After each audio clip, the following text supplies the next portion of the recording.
Hello,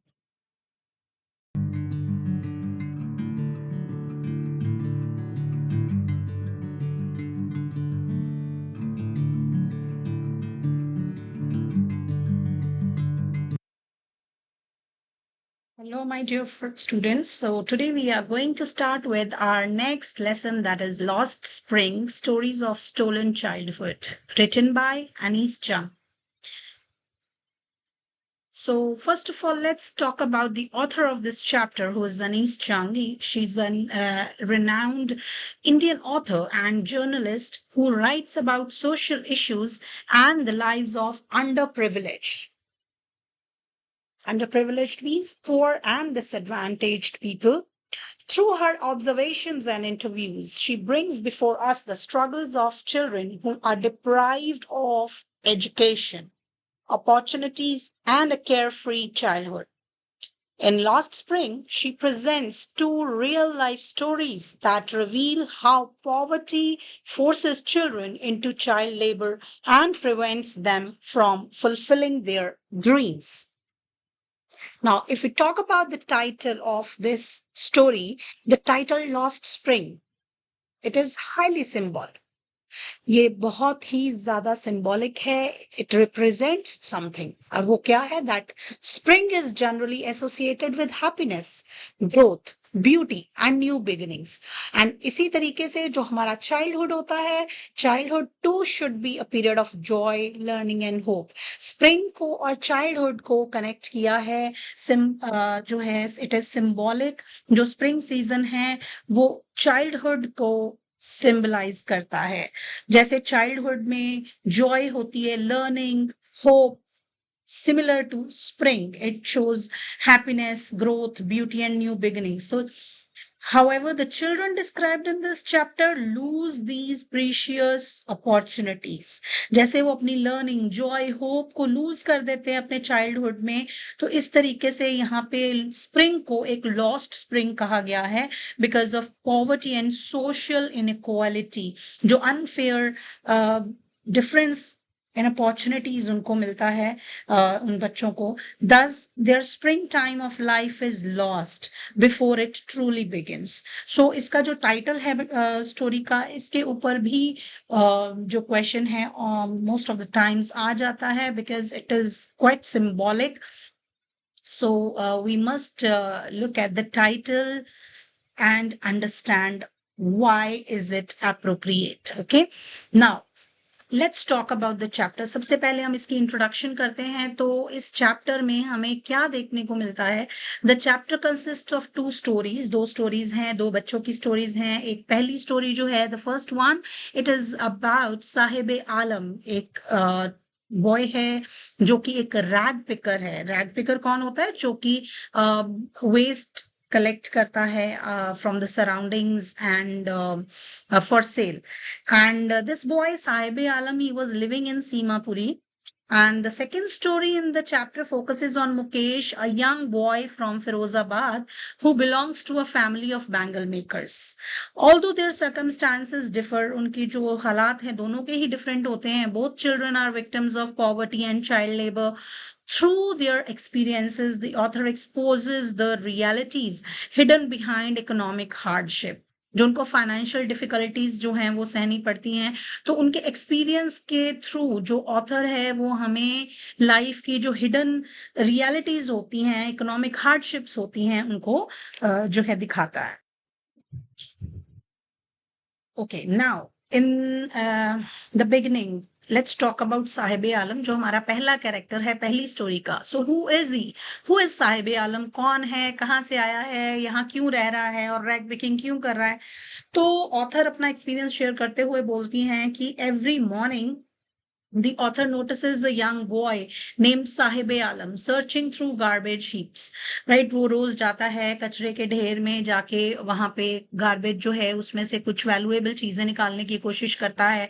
और उसका जो नेम है, इट इज क्वाइट और ironic because his name means lord of the universe, जबकि वो एक रैग पिकर है, which is strangely opposite to reality. Right, नाम उसका साहिब आलम है, लेकिन जिसका मतलब होता है लॉर्ड ऑफ द यूनिवर्स, लेकिन वो टोटली ऑपोजिट है रियलिटी से, बिकॉज ही ओन्स नथिंग, वो एक रैग पिकर है, ठीक है। तो he lives in Seemapuri, a settlement colony. अब सेटलमेंट कॉलोनीज कौन सी हैं, जब जो लोग दूसरे प्लेसेस से किसी ऐसी प्लेस पे आके रहना शुरू करते हैं जहां पे उन्हें थोड़ी जो भी प्रोविजंस हैं वो प्रोवाइड किए जाए। And they people were living in the Seemapuri, a settlement, a colony on the outskirts of Delhi, where thousands of poor families struggle to survive, right. और यहाँ पे साहिब की जो लाइफ है, it is a painful contrast between the meaning of his name and the reality of his existence.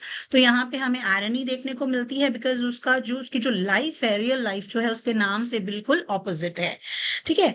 Now if it let's begin with the story of this, the first story of this chapter, the story of migration. जो साहिब आलम है वो migration की जो एक story है, they people had migrated, उनकी जो families हैं वो माइग्रेट होके आई थी बांग्लादेश से बहुत साल पहले। और the reason was that their fields were destroyed by storms and some natural disasters, जिनकी वजह से उनका जो फील्ड्स हैं, उनके जो घर हैं, सब तबाह हो चुके थे, सब खराब हो चुके थे, डिस्ट्रॉय हो चुके थे। एंड उसकी फैमिली जो है साहिब की, वो बांग्लादेश से migrate होके आई थी, and the people were living in Simapuri now, hoping for a better future. They migrated. Migrated means they moved permanently to India. However, instead of prosperity, India में भी आके उनको prosperity तो नहीं दिखाई दी, means they could not succeed in getting wealth, but they found themselves trapped in poverty. अब जो चीज वो करते जा रहे थे, जनरेशंस उनकी वही करती जा रही थी। दे स्टार्टेड रैग पिकिंग, तो उनके जो जितने भी उनकी फैमिलीज आसपास रहने वाली थी, उनके जो बच्चे थे वहां पे, वो सब रैग पिकिंग में ही इन्वॉल्व थे। And they live in mud structures without proper facilities, constantly struggling for food and survival. तो इसके बाद व्हेन वी सी, अब गार्बेज उनको बहुत वैल्यूएबल लगता है। What is the reason why they feel that garbage is very valuable to them?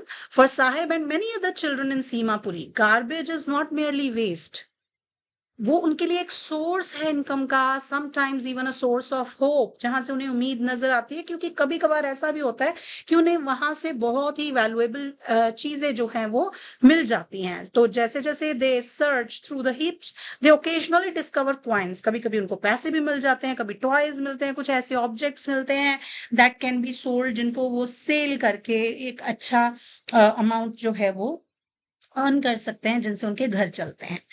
What society considers useless becomes valuable for these children. Now, this highlights the severe deprivation. Unko, they lack basic necessities even.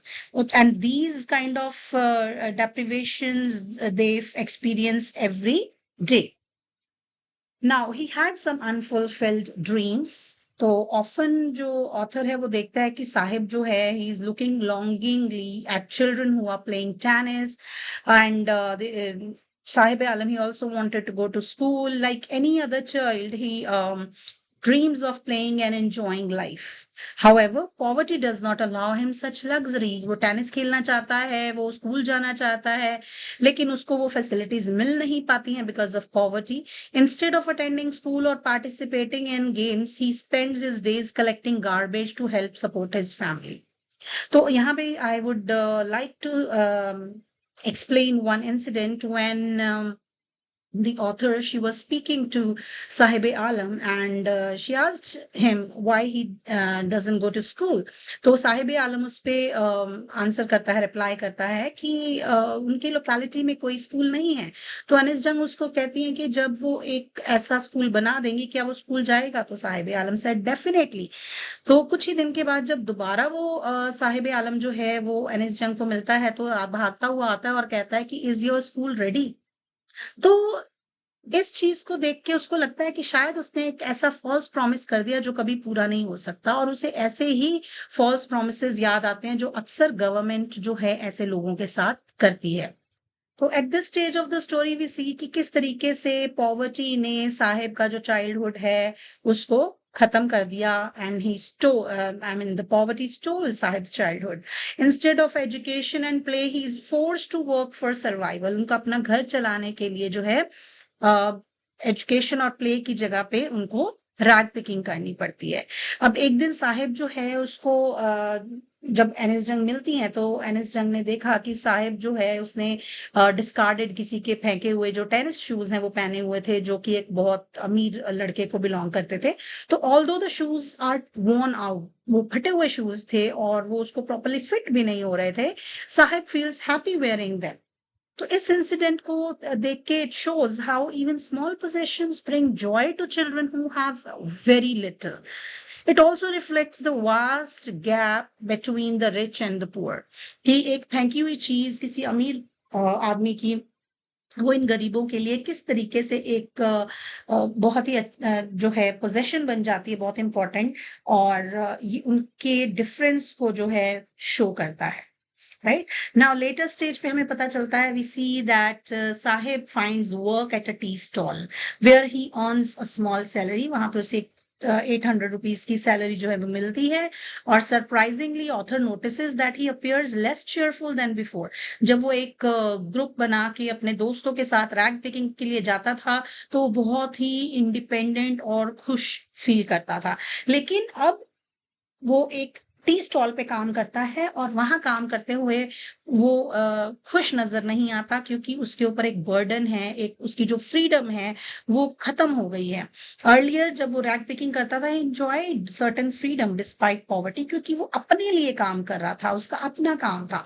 Now the responsibility of a regular job has taken away even that limited independence. जो थोड़ी बहुत independence उसकी जिंदगी में थी वो भी खत्म हो जाती है जॉब करते वक्त। और जो कैनिस्टर वो मिल्क कैनिस्टर उठाता है टी स्टॉल का, वो उसको बहुत भारी फील होता है, और अपना जो रैग पिकिंग का उसका बर्डन है उससे भी ज्यादा। तो this is how we see कि उनकी लाइफ में होप तो वो करते हैं, राइट, वो विशेस हैं, उनकी कुछ डिजायर्स हैं, लेकिन वो पूरी नहीं हो पाती हैं, राइट। तो now the story transits to another, I mean the chapter, it gives a transition to another story. So after telling Sahib story, जो अनीस जंग है वो हमें, जो ऑथर हैं वो हमें मुकेश की कहानी के बारे में बताती हैं, जो कि एक यंग बॉय है फिरोजाबाद से। तो ये फिरोजाबाद सिटी जो है ये बहुत फेमस है ग्लास बैंगल्स के लिए, कांच की चूड़ियां बनती हैं यहाँ पे।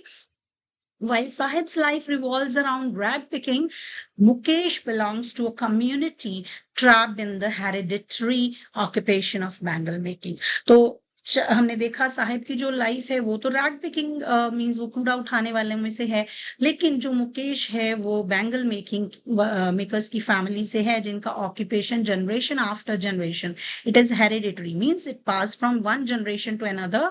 वो चूड़ियां ही बनाते हैं, दे मेक बैंगल्स ओनली। और फिरोजाबाद में जो लाइफ है उन बच्चों के आसपास सब जगह कलरफुल बैंगल्स नजर आती हैं। और फिरोजाबाद जो है वो ऑब्वियसली कलरफुल बैंगल्स के लिए जाना जाता है, but behind the beauty lies a painful reality. और वो पेनफुल रियलिटी क्या है कि थाउजेंड्स ऑफ फैमिलीज जो हैं वहाँ अंधेरे में, सफोकेशन में, जहाँ पे डिफिकल्ट टू ब्रीथ है, वहां पे रूम्स में बहुत ही हॉट गर्म भट्टियों के जो पास है वहां पे वो काम करते हैं। और बच्चे जो हैं they spend long hours working under hazardous conditions, वो डेंजरस कंडीशंस में काम करते हैं। और वो डेंजरस कंडीशंस क्या हैं?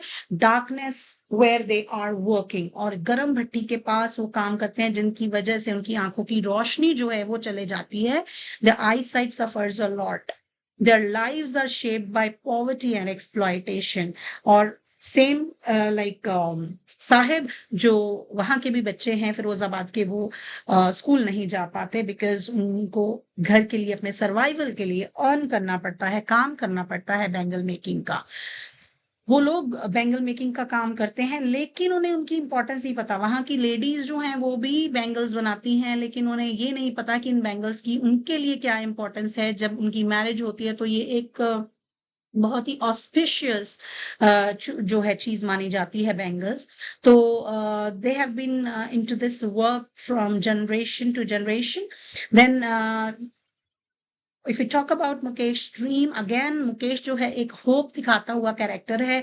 Unlike many children around him, Mukesh dares to dream, वो सपना देखता है, और वो सपना है मोटर मैकेनिक बनने का। उसका जो ड्रीम है वो बहुत ही इंपॉर्टेंट है, यहाँ पे सिग्निफिकेंट है, बिकॉज ये एक डिजायर दिखाता है कि एक पॉवर्टी के साइकिल से निकलने के लिए एक होप दिखाता है.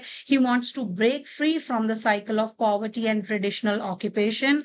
His ambition gives a sense of hope in an otherwise bleak environment, बहुत ही होपलेस एनवायरनमेंट में एक छोटी सी जो किरण है आशा की, वो दिखाता है.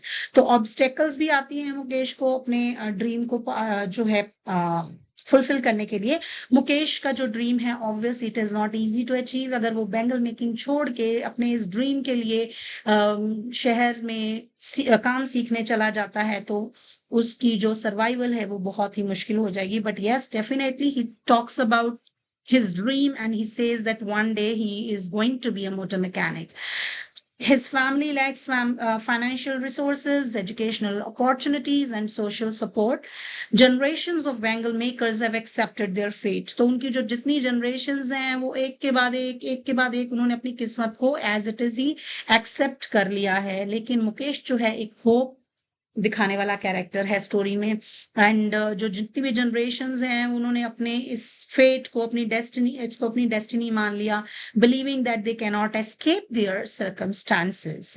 Mukesh must therefore struggle against both poverty and social conditioning, क्योंकि ये एक सोशल कंडीशनिंग है. सोसाइटी में उसको ये कंडीशन बना दी गई है कि उन्हें बैंगल मेकिंग का ही काम करना है. तो एक बहुत ही इंपॉर्टेंट क्वेश्चन जो है अक्सर जो है we see in the exam, that जो पॉलिटिकल फैक्टर्स हैं या सोशो पॉलिटिकल फैक्टर्स जो हैं वो कौन कौन से हैं जो साहिब और मुकेश को अपने ड्रीम्स को पूरा नहीं करने देते. तो ऑब्वियसली जो फॉल्स प्रोमिसेस हैं पॉलिटिशियंस के, उनको वो आगे नहीं बढ़ने देते. और सोसाइटल रीजंस ऐसे हैं जैसे जो उनकी जनरेशन टू जनरेशन वो एक्सेप्टेंस जो है, उनकी जो फैमिलीज हैं they don't allow them to work towards their dreams, because whatever work they have been doing for all these years, from all these generations, they are the means of survival for them. उन्हीं से उनका घर चलता है, right. तो ये थी the lost spring story. और यहाँ पे ऑथर जो है हमें एक मैसेज दे रही हैं. एनिस जंग जो है वो हमें मैसेज देती हैं through the stories of Sahib and Mukesh, और वो हाईलाइट करती हैं harsh realities of child labour, poverty and social injustice, जो इन लोगों को जस्टिस नहीं मिलता. She urges readers to recognize the potential hidden within every child and to create opportunities that allow them to dream and succeed. वो एक request करती हैं readers को कि वो जो है उन लोगों को, उन बच्चों के अंदर जो हिडन पोटेंशियल है उसको हम आइडेंटिफाई करें और उनको अपॉर्चुनिटीज दें ताकि वो अपने ड्रीम्स को पूरा कर सकें. यहाँ पे साहिब जो है वो रिप्रेजेंट करता है उन बच्चों को जो कि अपने ड्रीम्स को बिल्कुल ही खत्म कर देते हैं, सरेंडर कर देते हैं पॉवर्टी के सामने. और मुकेश जो है वो एक होप दिखाता है, डिटर्मिनेशन दिखाता है और पॉसिबिलिटी ऑफ चेंज, राइट. तो दोनों ही कैरेक्टर्स जो हैं तो वो पॉवर्टी में, गरीबी में रहते हैं, लेकिन एक साहिब जो है वो सरेंडर कर देता है अपने ड्रीम्स को, और मुकेश जो है एक होप दिखाता है थ्रू हिज डिटर्मिनेशन कि वो एक ना एक दिन मोटर मैकेनिक बनेगा. ठीक है. तो अब अगर हम बात करें इस चैप्टर की थीम्स की, तो इसमें जो थीम्स हैं they are poverty, child labour, lost childhood, exploitation के बारे में बात करता है ये चैप्टर. सोशल इनइक्वालिटी है हमारी सोसाइटी में, होप के बारे में बात करता है ये चैप्टर. तो ये हमें रिमाइंड करता है, it reminds us that every child deserves education, dignity and the freedom to dream about a better future. हर एक को हक है सपने देखने का, हर एक को हक है और डिजर्व करता है हर कोई एजुकेशन. हर बच्चा, उसकी एक रिस्पेक्ट, उसकी डिग्निटी होनी चाहिए, उसको फ्रीडम मिलनी चाहिए सपने देखने की. तो this is what the chapter talks about, right. And at the end we can say the lost spring is not merely a lesson about two children. सिर्फ दो बच्चों की ही कहानी नहीं है, एक पावरफुल कमेंट्री है, एक क्रिटिकल ऑब्जर्वेशन है हमारी सोसाइटी की. Through Sahib and Mukesh, Anis Jung encourages us to look beyond statistics and understand the human suffering behind poverty. जो ये चैप्टर है ये इंस्पायर करता है हमें to work towards a world where every child can enjoy a happy and meaningful childhood. So let's see if we look at the character of Sahib Alam. We see that he was a rag picker boy around 10 years old. I think this mind map is going to help you a lot in preparing for your exams. The rag picker boy, Sahib Alam, who was 10 years old, moved from Dhaka, Bangladesh in 1971 due to storms and poverty, and now he lives in Simapuri, Delhi, in the slum area. Right और उसकी जो life है as a rag picker he collects garbage with other children at Seemapuri और कभी कभी उसको कुछ रुपए भी मिल जाते हैं उस गार्बेज में और उन्हें वो एक गोल्ड की तरह नजर आती है. जो गार्बेज है उनको वो गोल्ड की तरह नजर आती है. उसका रीजन ये है कि कभी कभी उनको वहां से पैसे भी मिल जाते हैं. राइट कभी कभी वैल्यूएबल आइटम्स भी मिल जाती हैं. तो कम से कम over they are saying that over 10,000 rag pickers in Seemapuri are already living there.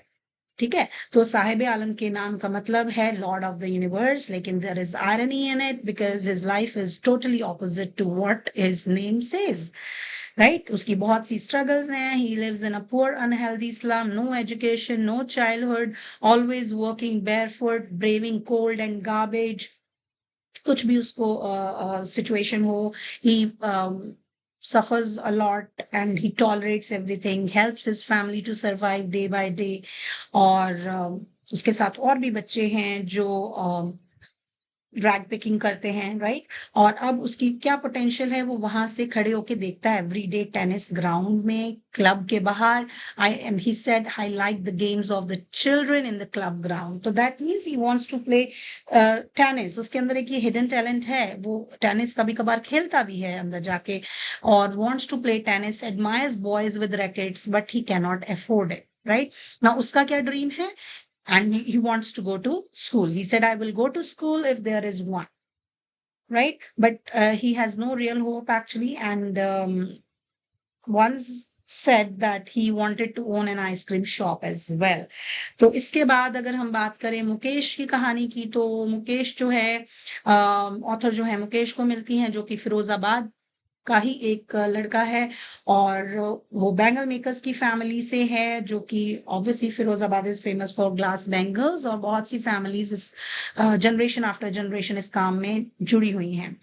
और मुकेश भी वहीं पे काम करता है और बहुत ही डिफिकल्ट कंडीशंस में रहते हैं. हॉट फर्नेसेस हैं, डर्टी हाउसेस हैं, डार्कनेस है अंदर, बिना लाइट के वो अंधेरे में काम करते हैं जिनकी वजह से उनकी आंखें भी चले जाती हैं अनहेल्दी कंडीशंस की वजह से. और बहुत से बच्चों को फोर्सफुली वहां पे बैंगल फैक्ट्रीज में काम करना पड़ता है. लॉन्ग आवर्स तक वो वहां काम करते हैं और सोशल और इकोनॉमिक प्रॉब्लम्स जैसे कि पॉवर्टी, एजुकेशन का अभाव जो है, lack of education and exploitation by middlemen keep the families trapped in the same work for generations. वो उनको आगे बढ़ना ही नहीं देते हैं. राइट तो मुकेश जो है वो ड्रीम करता है जो है कि वो एक ना एक दिन मोटर मैकेनिक बने और उसका जो डिटर्मिनेशन है स्टोरी जो है हाईलाइट करती है child labour, poverty and the struggle of children who dream of a better life. ठीक है तो again message is very much clear that it highlights the child labor struggle of the children who dream of a better life. So let's come to the questions, the main part of this chapter.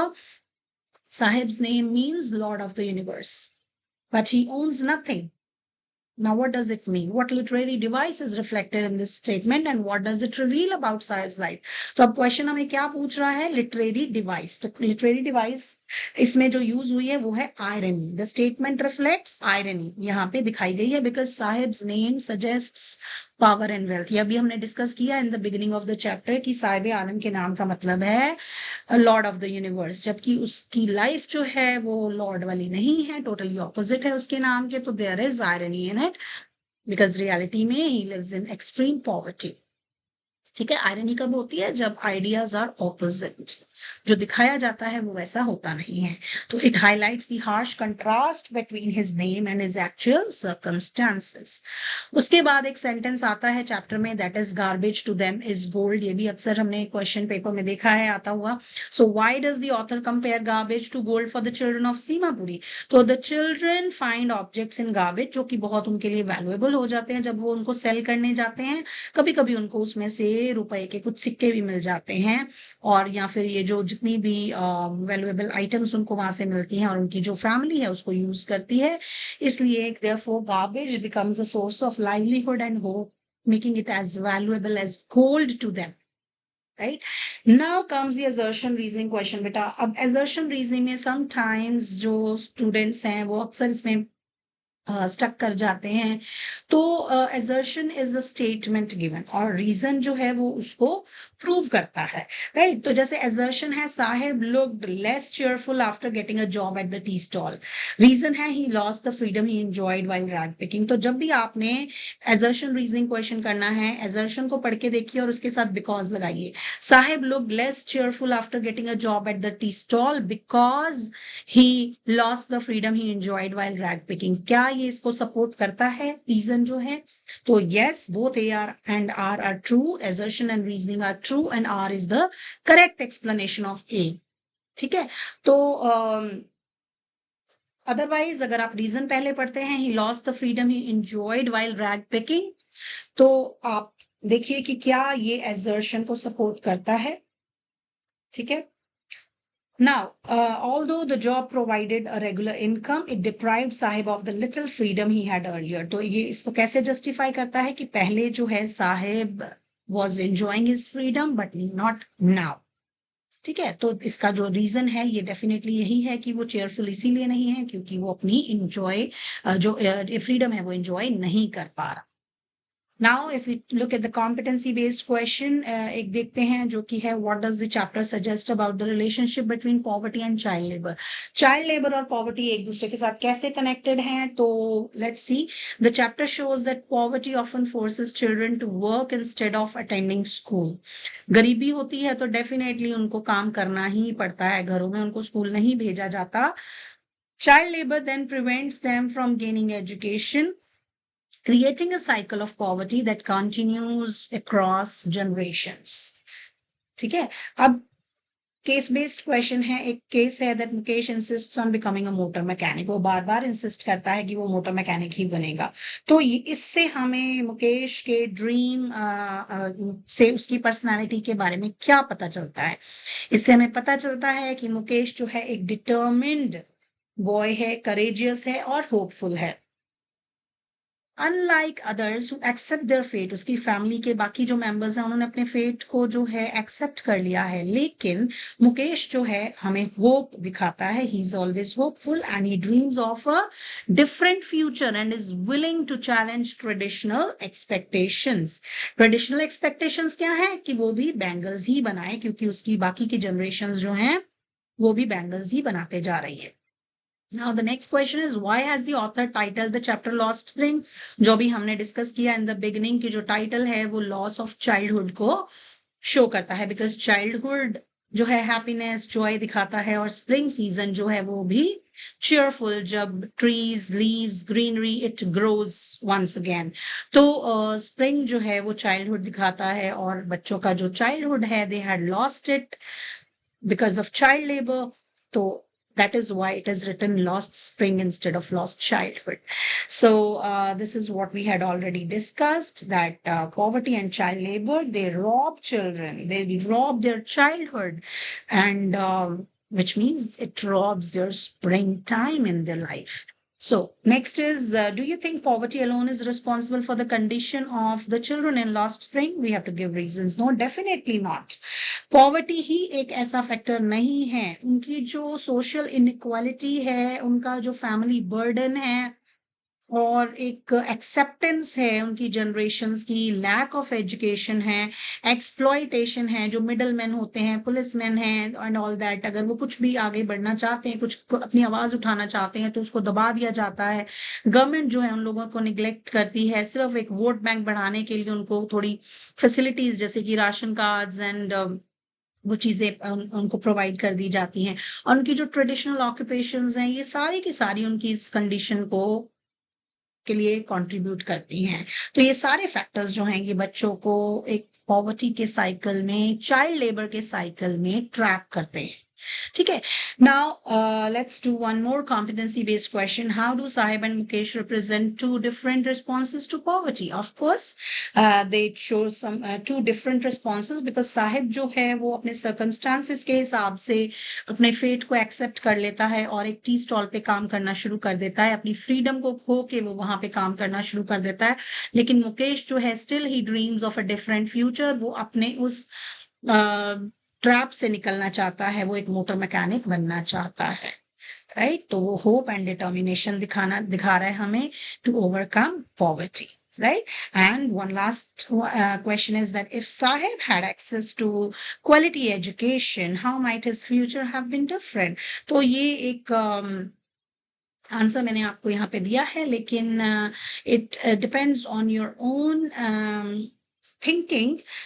What do you feel? What do you think is it can be the future for him if he gets quality education? Okay, so education could have provided Sahib with better employment opportunities. Of course, he would have improved living conditions and the confidence to break free from poverty. It might have helped him achieve his dreams instead of remaining trapped in child labor. So अगर वो पढ़ा लिखा होता, अगर वो school जाता, तो शायद वो अपने ड्रीम्स को जो है वो पूरा कर सकता था. So I hope you have understood this chapter well, and definitely we'll be coming up with the next chapters as well. So thank you for watching. Keep learning, keep growing. All the best.